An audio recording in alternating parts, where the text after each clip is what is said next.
When my HOA's queen bee called the cops because I wouldn't let her private guests use our community pool, I figured it was just another one of her tantrums. But what she didn't realize was that behind my calm smile, I'd already gathered the evidence that would sink her entire little empire. When I first moved into Oak Ridge Estates, I thought I'd finally found peace. After 30 years of construction law, a messy retirement, and losing my wife, all I wanted was quiet mornings, trimmed lawns, and maybe the sound of sprinklers instead of courtroom arguments. The community brochure called it a slice of suburban paradise. For the first few months, that's exactly what it felt like. My house sat on a gentle corner lot that overlooked the shared pool, blue water shimmering under Texas sunlight, kids splashing in the afternoons, and early risers swimming laps like clockwork at dawn. I'd drink my coffee by the window, listening to the rhythm of the water. It was supposed to be a new chapter, a slower, kinder one. That's when I first noticed her. Karen Brooks, mid-40s, always in pastel tennis outfits, blonde hair so precise it looked trademarked. She carried a 3-inch binder everywhere she went, labeled Oak Ridge HOA. If there was a rule, she'd memorized it. If there wasn't, she'd write one. At first, she seemed harmless. The kind of overly organized neighbor who reminded you to roll your trash cans in by 6 p.m. for community consistency.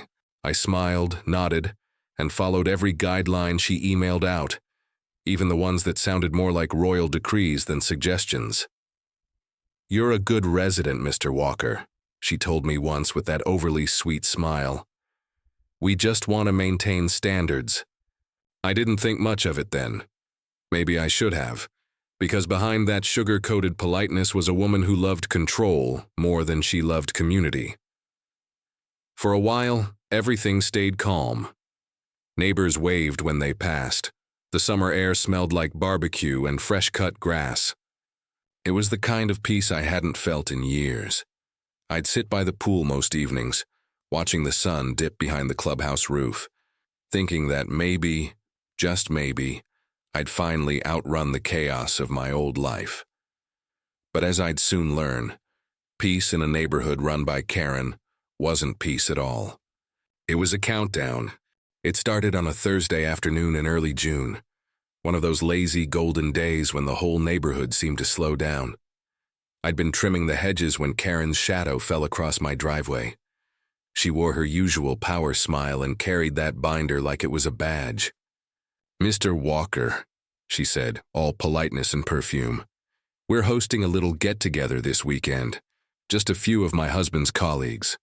I'd like to reserve the community pool privately for Saturday." I wiped the sweat from my brow. "The pool's open to everyone, isn't it? I don't think the HOA allows private reservations."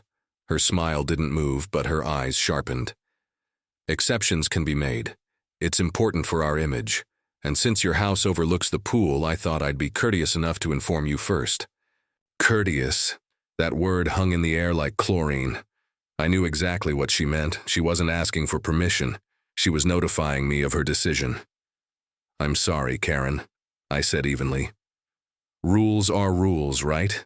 Community access is equal for all residents." The silence that followed was thick enough to chew.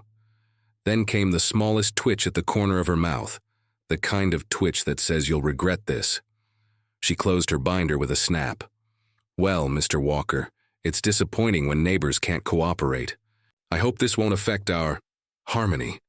And just like that, she turned on her tennis shoes and marched off, phone already in hand. By sunset, my phone buzzed with an email from the HOA. Notice of minor violations, trash cans visible from street view, hedges exceeding height regulations, outdoor light brightness above limits. I stood in my kitchen reading each accusation twice. My hedges were trimmed that very morning. The next morning, another notice appeared taped to my door. Friendly reminder to maintain community standards. No signature, but I could smell her vanilla perfume on the paper. At first, I tried to laugh it off. Surely it was a misunderstanding. But the next day, Karen stood poolside, clipboard in hand, watching as I watered my lawn like she was filming an evidence reel. Neighbors began whispering. One man across the street suddenly didn't have time to chat anymore. A woman who used to wave every morning now hurried inside when I walked by. The isolation wasn't accidental. It was strategy. Saturday came. Instead of her private event, the pool was full of normal families and splashing kids. I watched from my porch as Karen approached the gate with two guests in matching white outfits. She tugged on the locked latch, frowned, then spotted me across the street. For a moment, our eyes met. Hers promised war. That night, my security camera caught her circling the pool fence with a flashlight, phone pressed to her ear. The next morning, an HOA bulletin appeared online.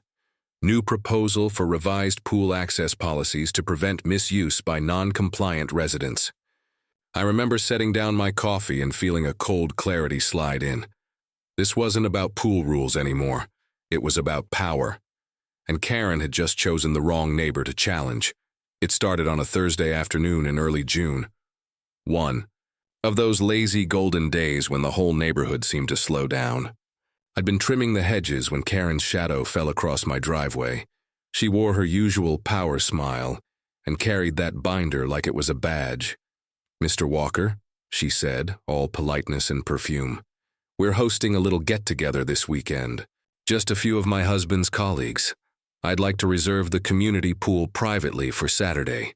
I wiped the sweat from my brow. "The pool's open to everyone, isn't it? I don't think the HOA allows private reservations." Her smile didn't move, but her eyes sharpened. "Exceptions can be made. It's important for our image. And since your house overlooks the pool, I thought I'd be courteous enough to inform you first." Courteous. That word hung in the air like chlorine. I knew exactly what she meant. She wasn't asking for permission. She was notifying me of her decision. "I'm sorry, Karen," I said evenly. "Rules are rules, right? Community access is equal for all residents." The silence that followed was thick enough to chew. Then came the smallest twitch at the corner of her mouth. The kind of twitch that says you'll regret this. She closed her binder with a snap. "Well, Mr. Walker, it's disappointing when neighbors can't cooperate. I hope this won't affect our harmony." And just like that, she turned on her tennis shoes and marched off, phone already in hand. By sunset, my phone buzzed with an email from the HOA. Notice of minor violations. Trash cans visible from street view, hedges exceeding height regulations, outdoor light brightness above limits. I stood in my kitchen reading each accusation twice. My hedges were trimmed that very morning. The next morning, another notice appeared taped to my door. Friendly reminder to maintain community standards. No signature, but I could smell her vanilla perfume on the paper. At first, I tried to laugh it off. Surely it was a misunderstanding. But the next day, Karen stood poolside, clipboard in hand, watching as I watered my lawn like she was filming an evidence reel. Neighbors began whispering. One man across the street suddenly didn't have time to chat anymore. A woman who used to wave every morning now hurried inside when I walked by. The isolation wasn't accidental. It was strategy. Saturday came. Instead of her private event, the pool was full of normal families and splashing kids. I watched from my porch as Karen approached the gate with two guests in matching white outfits. She tugged on the locked latch, frowned, then spotted me across the street. For a moment, our eyes met. Hers promised war. That night, my security camera caught her circling the pool fence with a flashlight, phone pressed to her ear. The next morning, an HOA bulletin appeared online. New proposal for revised pool access policies to prevent misuse by non-compliant residents. I remember setting down my coffee and feeling a cold clarity slide in. This wasn't about pool rules anymore. It was about power. And Karen had just chosen the wrong neighbor to challenge. It started on a Thursday afternoon in early June. One of those lazy golden days when the whole neighborhood seemed to slow down. I'd been trimming the hedges when Karen's shadow fell across my driveway. She wore her usual power smile and carried that binder like it was a badge. "Mr. Walker," she said, all politeness and perfume. "We're hosting a little get-together this weekend. Just a few of my husband's colleagues." I'd like to reserve the community pool privately for Saturday. I wiped the sweat from my brow. The pool's open to everyone, isn't it? I don't think the HOA allows private reservations. Her smile didn't move, but her eyes sharpened. Exceptions can be made. It's important for our image. And since your house overlooks the pool, I thought I'd be courteous enough to inform you first. Courteous. That word hung in the air like chlorine. I knew exactly what she meant. She wasn't asking for permission. She was notifying me of her decision. I'm sorry, Karen, I said evenly. Rules are rules, right? Community access is equal for all residents. The silence that followed was thick enough to chew. Then came the smallest twitch at the corner of her mouth. The kind of twitch that says you'll regret this. She closed her binder with a snap. Well, Mr. Walker, it's disappointing when neighbors can't cooperate. I hope this won't affect our harmony. And just like that, she turned on her tennis shoes and marched off, phone already in hand. By sunset, my phone buzzed with an email from the HOA. Notice of minor violations. Trash cans visible from street view, hedges exceeding height regulations, outdoor light brightness above limits. I stood in my kitchen reading each accusation twice. My hedges were trimmed that very morning. The next morning, another notice appeared taped to my door. Friendly reminder to maintain community standards. No signature, but I could smell her vanilla perfume on the paper. At first, I tried to laugh it off. Surely it was a misunderstanding. But the next day, Karen stood poolside, clipboard in hand, watching as I watered my lawn like she was filming an evidence reel. Neighbors began whispering. One man across the street suddenly didn't have time to chat anymore. A woman who used to wave every morning now hurried inside when I walked by. The isolation wasn't accidental. It was strategy. Saturday came. Instead of her private event, the pool was full of normal families and splashing kids. I watched from my porch as Karen approached the gate with two guests in matching white outfits. She tugged on the locked latch, frowned, then spotted me across the street. For a moment, our eyes met. Hers promised war. That night, my security camera caught her circling the pool fence with a flashlight, phone pressed to her ear.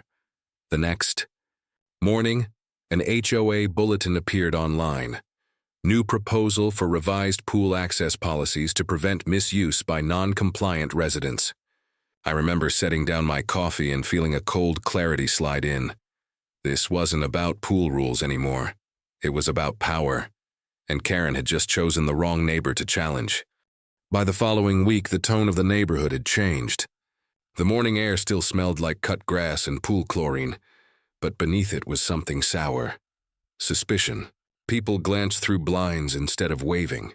The hum of sprinklers was joined by the clicking of phone cameras. It didn't take long to realize why. Karen had launched what she called the Community Integrity Patrol.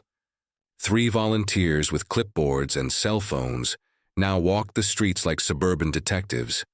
Every detail suddenly became a violation. Lawn edging too wide. Garage door open more than 10 minutes. Wind chimes exceeding acceptable sound levels.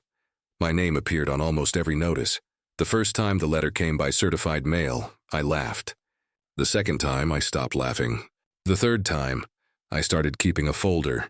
Each notice was signed with the same perfect cursive, the ink faintly perfumed. Failure to maintain uniform aesthetics. Potential safety concern due to visible tool storage. She'd even cited me for inappropriate decorative items, meaning, apparently the wooden bench my late wife used to sit on. I began to sense her watching. Every evening around 6, a silver SUV would roll slowly past my driveway, stopping just long enough for someone to take a picture. I installed discreet cameras. Nothing illegal, just quiet documentation. Then came the day she crossed the line from nuisance to harassment. My nephew Ethan had come to visit. 16, polite honor roll kid who'd rather fix computers than talk to people. We walked down to the pool for a quick swim, enjoying the first real break in the heat. 10 minutes later, a familiar perfume cut through the smell of chlorine. Karen stood by the gate, clipboard raised like a badge. Mr. Walker, I don't believe your guest is registered. she said, voice loud enough for half the swimmers to hear. He's my nephew, I replied. Family visits are allowed, only with prior notice and board approval. That's Section 4B of the updated policy. I wasn't aware of any update. It was posted last night. A dozen eyes turned our way. Ethan froze in the water, uncertain. Karen folded her arms. Until compliance is confirmed, your household's pool privileges are suspended. I kept my tone even. You can't just... She lifted her phone and smiled. If you'd like to argue, we can have the authorities clarify. 15 minutes later, a patrol car rolled up to the curb, lights flashing lazily. 2 officers stepped out, confused, clearly expecting a real emergency. Karen hurried over, theatrically distressed. This resident refuses to follow community rules, she announced. He's creating a disturbance. One officer turned to me. Sir, is there some kind of altercation? I handed him my HOA contract already highlighted. No altercation, officer. Just a disagreement about imaginary rules. They glanced through the papers, exchanged looks, and one finally sighed. Ma'am, this isn't a police matter. Maybe handle it through your board. Karen's smile faltered. So, you're not issuing a citation? The officer shook his head. Ma'am, this is a pool. The neighbors hiding behind their sunglasses couldn't help snickering. The officers left. Karen did too, jaw tight, binder clutched like a shield. Ethan whispered, Was that normal? Not even close, I said. That night I opened my laptop and created a new folder labeled Evidence, Karen. Every letter, every photograph, every date went in there. Not because I wanted revenge, but because I'd spent 20 years of my career proving that when bullies hide behind bylaws, evidence is the one thing they can't out-argue. Karen thought she'd embarrassed me. She had no idea she'd just given me motive.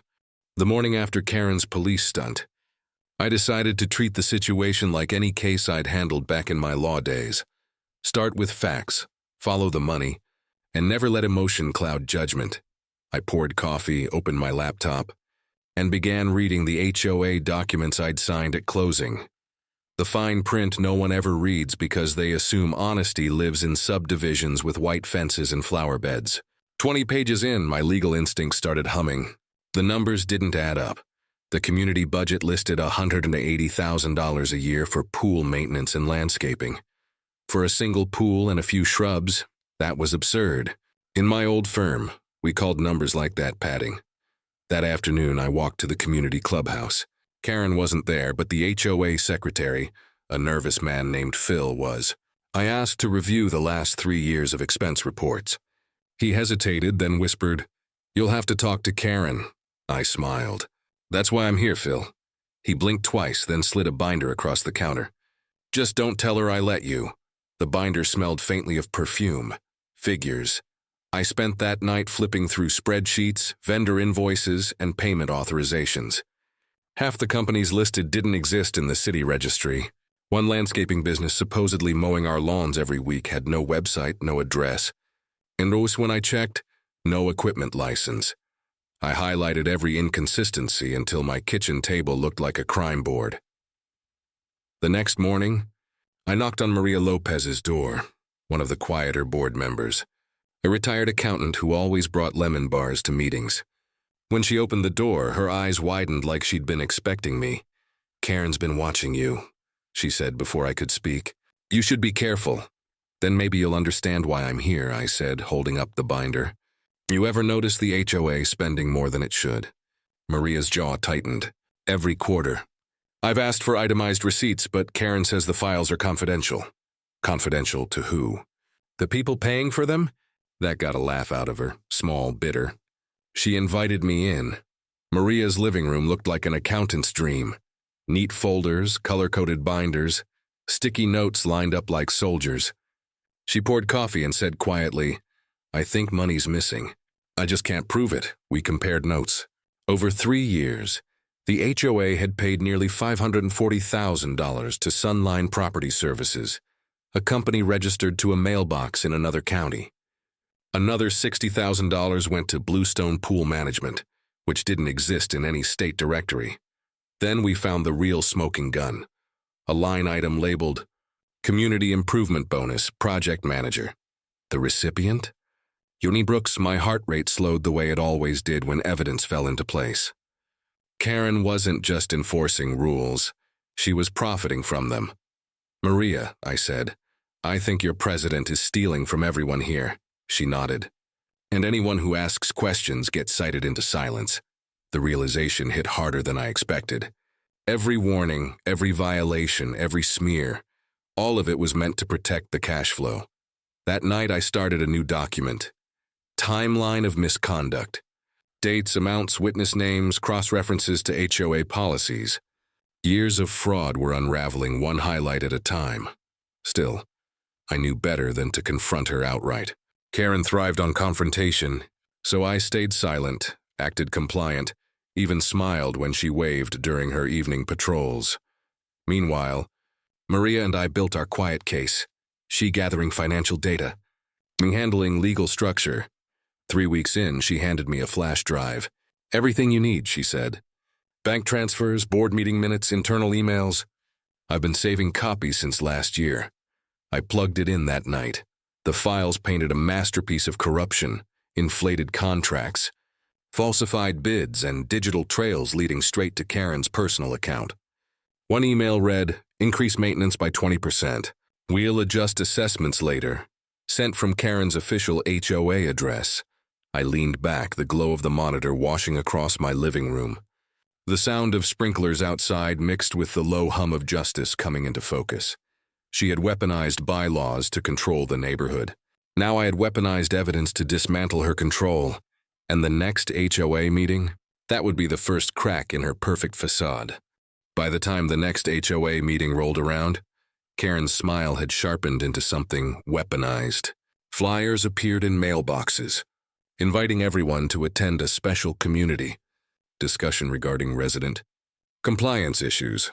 Translation: a public trial with me in the defendant's chair.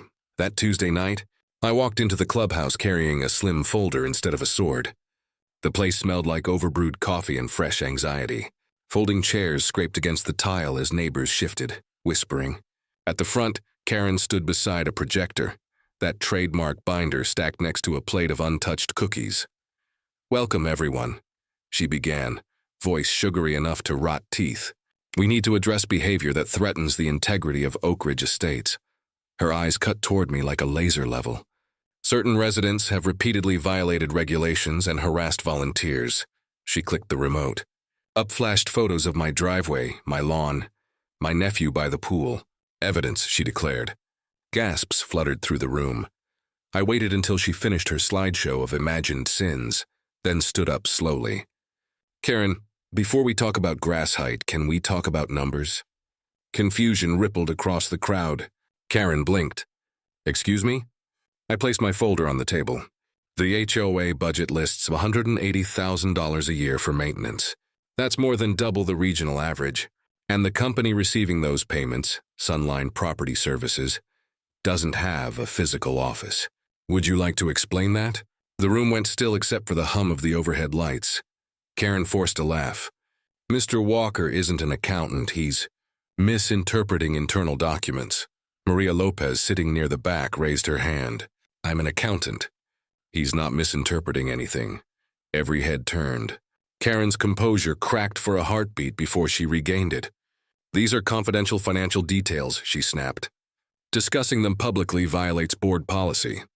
Actually, I said evenly, Texas Property Code 209.05 states that all financial records of a homeowners association must be available to any member on request.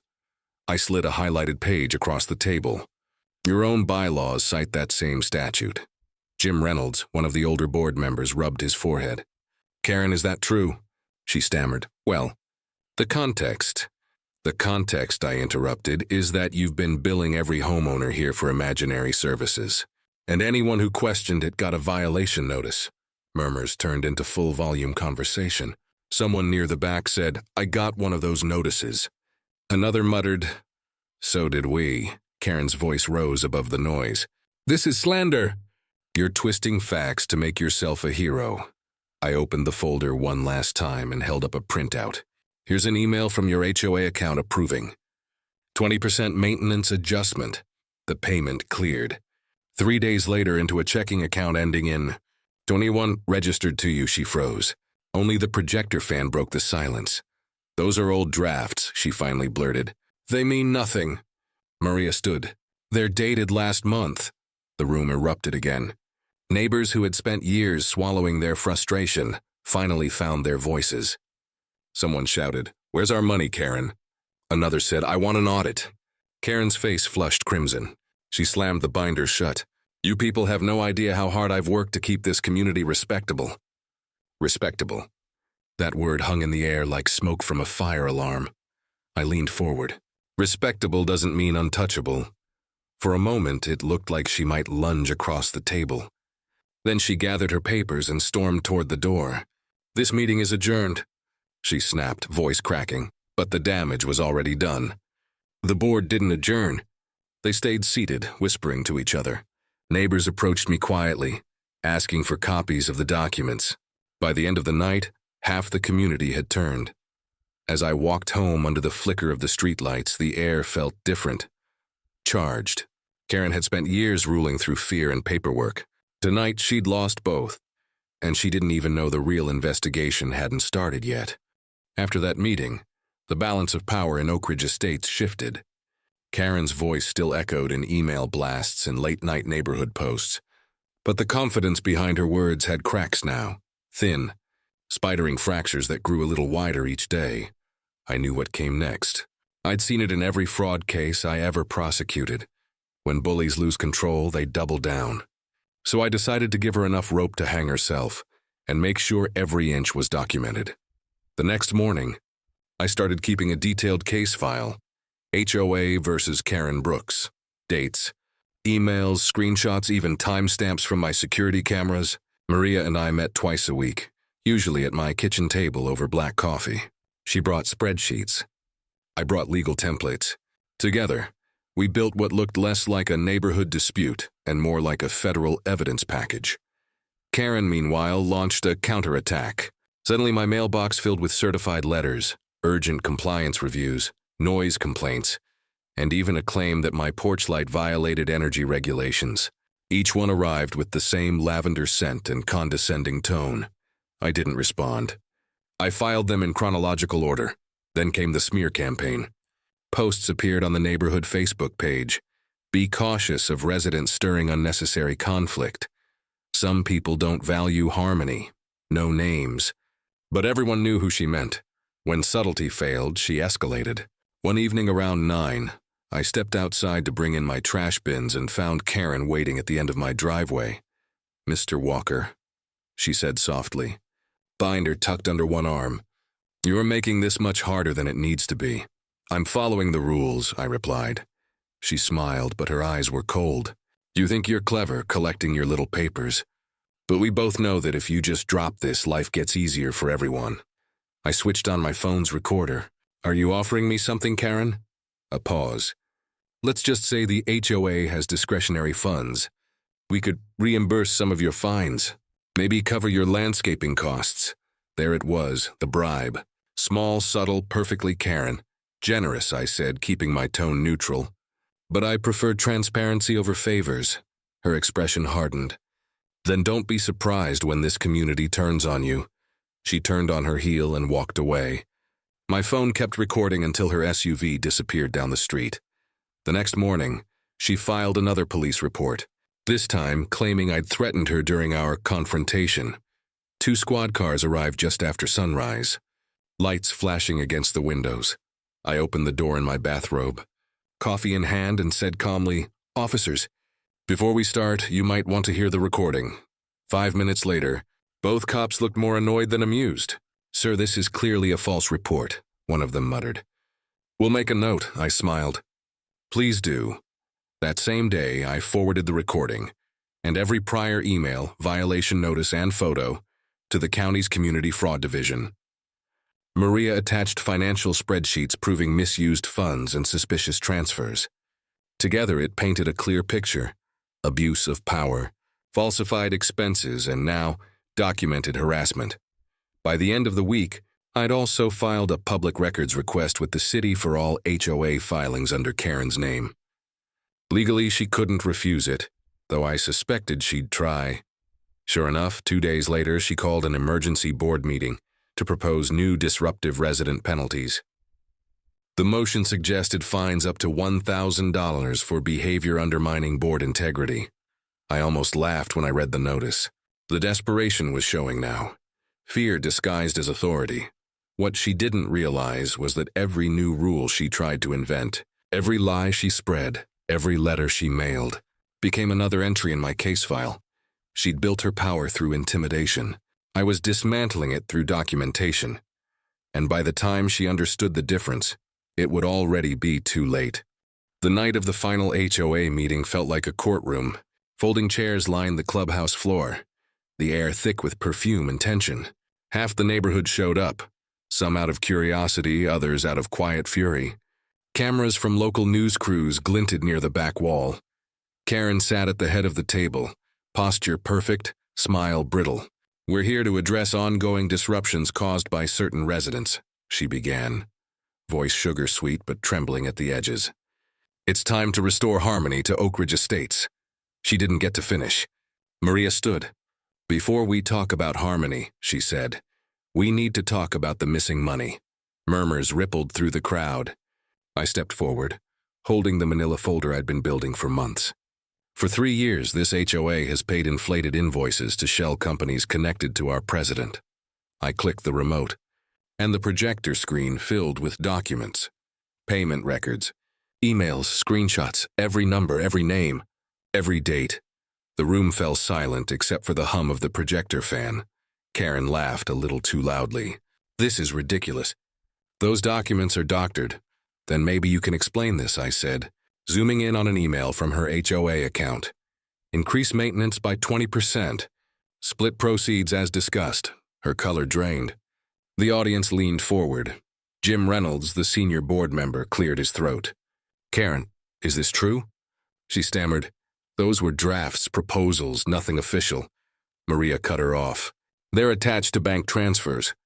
$46,000 directly to your personal account." The sound of collective shock filled the room. Gasps, whispers, phones recording. Karen's mask cracked. "You think you can destroy me with paperwork?" She snapped. "I've kept this place livable while you people complained." "You kept it profitable for yourself," I replied. Detective Harris from the County Fraud Division stood near the door. "That'll be enough," he said, stepping forward. "Ms. Brooks, we've reviewed these records. We'll need you to come with us." The entire room froze. Cameras clicked. Karen's chair screeched as she stood, trembling with rage. "You can't arrest me. This is harassment." "No, ma'am," the detective said calmly, cuffing her wrists. "This is accountability." As they led her out, no one spoke. The woman who'd ruled this neighborhood with binders and threats was suddenly just another resident who'd gone too far. When the door closed behind her, applause erupted. Hesitant at first, then thunderous. Maria looked at me, tears in her eyes. "You did it?"